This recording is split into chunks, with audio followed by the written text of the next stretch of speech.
All right, one popular question I've been asked, what is a high deductible plan and how does it differ from a copay plan? And what we're talking here is specifically about medical care. I will say that some prescriptions, there are exceptions to the rule, and there can be some exceptions written in the, the text at the bottom. So, of course, this video is not advocating getting a high deductible plan, but simply what it is.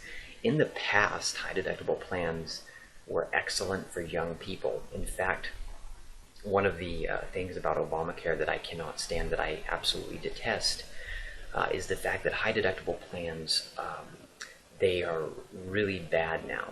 They used to be really good, and it's what young people don't realize. And again, young people brought Obama on themselves, and especially Obamacare. But what it really is it's a tax on being young, not a high deductible plan itself, but what they are now. They used to be a good deal, because if you're younger, you're generally going to have less medical problems, but you just want to cover the disasters, right? Just in case something really bad happens to you.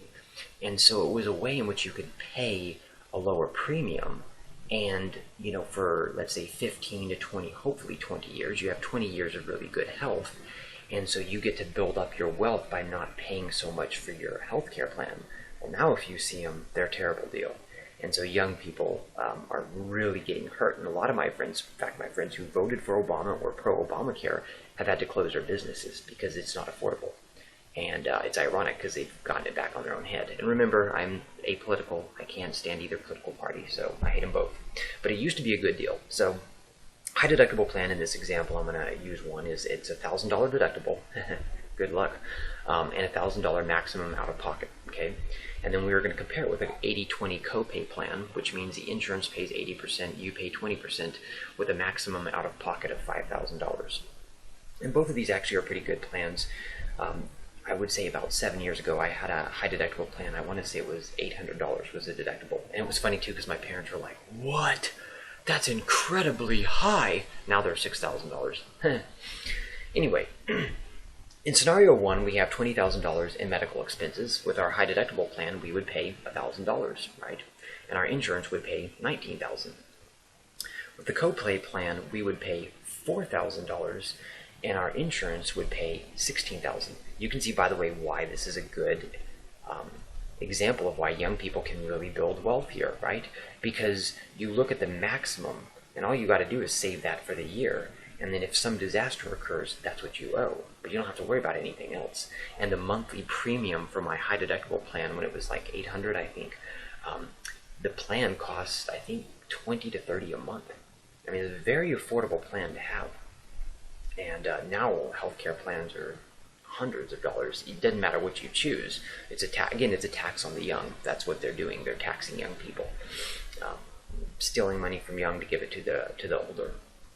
Which is funny because the baby boom generation would never have tolerated that when they were younger, but now they want to come and tax the young people. Now in scenario two, we have $1,800 in medical expenses. In our high deductible plan, we would pay $1,000 and the insurance would pay $800. Not getting a good deal here, but these things happen.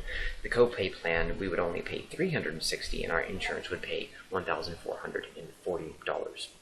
So the advantage back in the day with the high deductible plan was you're covered in disasters.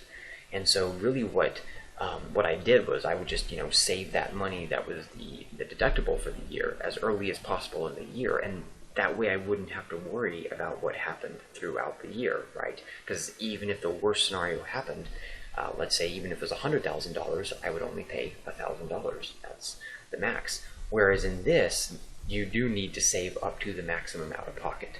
And I think that some of the maximum out of pockets now are, I think, about anywhere from $5,000 to $10,000 on most of these plans. It does depend on whether it's a family or not. But there was, what was it, a plan 2 years ago, or maybe it was last year, that the maximum out of pocket was, I think, $8,000. So that's pretty standard now. And most high deductible plans, not all of them, but they're usually, the deductible now is above $1,000. I think the minimum deductible, I think legally that can be charged, is $1,200. So that would be the minimum deductible that you could get. So that's kind of some examples comparing a copay plan to a high deductible plan. High deductible plans in the past have been beneficial for young people. You just have to basically save that deductible, and then once you save that, you can start building wealth in other areas and not worry, and the plan is cheaper. Currently, it varies. So if young people were asking me what plan should I go with, you're going to have to compare them because they're no longer this guaranteed good of a plan. And then the other thing too, which I've been stunned, is the premiums for a high deductible plan now are proportionally have gone up higher than the premiums for the copay plan. So it all depends. You'll have to look at the different plans, but high deductible plans can, in some cases, be good for young people.